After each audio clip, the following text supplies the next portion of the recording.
নমস্কার, আমার আজকের নিবেদন কবি জয় গোস্বামীর লেখা মেঘবালিকার জন্য রূপকথা। আমি যখন ছোট ছিলাম খেলতে যেতাম মেঘের দলে। একদিন এক মেঘবালিকা প্রশ্ন করল কৌতূহলে, এই ছেলেটা নাম কি রে তোর? আমি বললাম ফুসমন্তর। মেঘবালিকা রেগে আগুন, মিথ্যে কথা, নাম কি অমন হয় কখনো? আমি বললাম নিশ্চয়ই হয়, আগে আবার গল্প শুনো।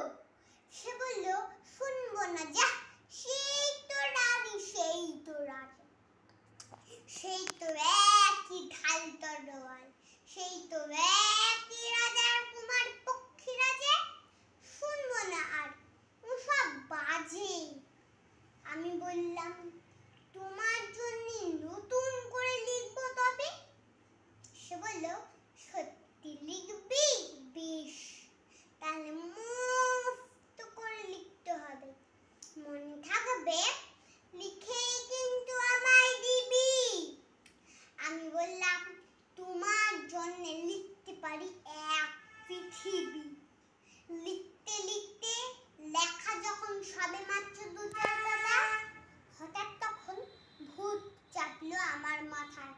খুঁজতে খুঁজতে চলে গেলাম ছোটবেলাকার মেঘের মাঠে।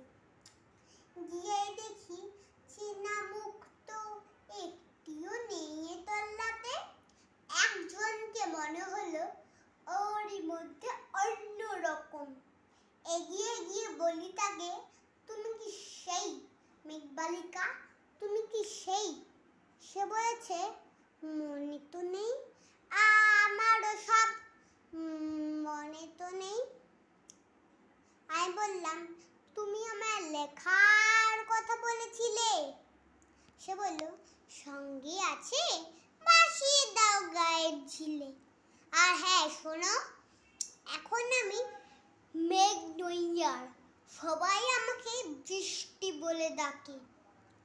বলেই হঠাৎ এক পশলায় চুল থেকে নখ আমায় পুরো ভিজিয়ে দিয়ে অন্য অন্য বৃষ্টি বাজার সঙ্গে নিয়ে মিলিয়ে গেল খরস্রোতায়, মিলিয়ে গেল দূরে কোথায়, দূরে দূরে।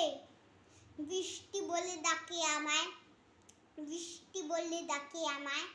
আপন মনে বলতে বলতে আমি কেবল বসে রইলাম নিজে একশা কাপড় জামায়, গাছের তলায় বসে রইলাম। মেঘ নাকি বৃষ্টির জন্যে? এমন সময় অন্য একটি বৃষ্টি আমাকে চিনতে পেরে বলল, তাতে মন খারাপের কি হয়েছে? যাও ফিরে যাও, লেখো আবার, এখন পুরো বর্ষা চলছে, তাই আমরা সবাই নানান দেশে ভীষণ ব্যস্ত। তুমিও যাও, মন দাও গে তোমার কাজে। বর্ষা থেকে ফিরে আমরা নিজেই যাব তোমার কাছে। এক পৃথিবী লিখবো আমি, এক পৃথিবী লিখবো বলে ঘর ছেড়ে সেই বেরিয়ে গেলাম। ঘর ছেড়ে সেই ঘর বাঁধলাম গহন বলে। সঙ্গে শুধু কাগজ কলম, একাই থাকবো, একাই দুটো ফুটিয়ে খাবো। ২-১ মুঠো ধুলোবালি, যখন যারা আসবে মনে তাদের লিখবো, লিখেই যাব। এক পৃথিবী ১০০ রকম স্বপ্ন দেখার সাধ্য থাকবে যে রূপকথা, সে রূপকথা আমার একার।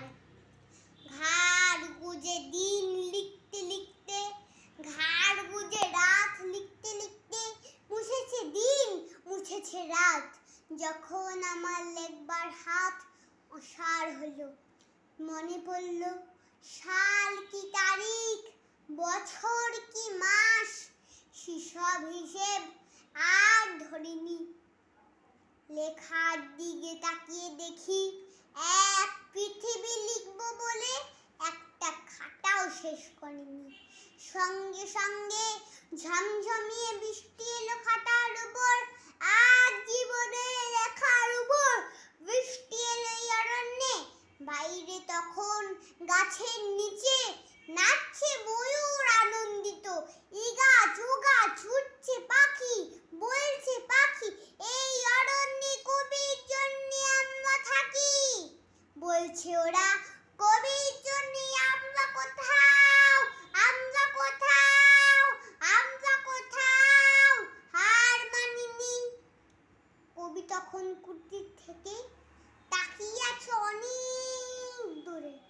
মাঠের পরে, বনের পরে, নদীর পরে, সেই যেখানে সারা জীবন বৃষ্টি পড়ে, সেই যেখানে কেউ যায় না কোনোদিন।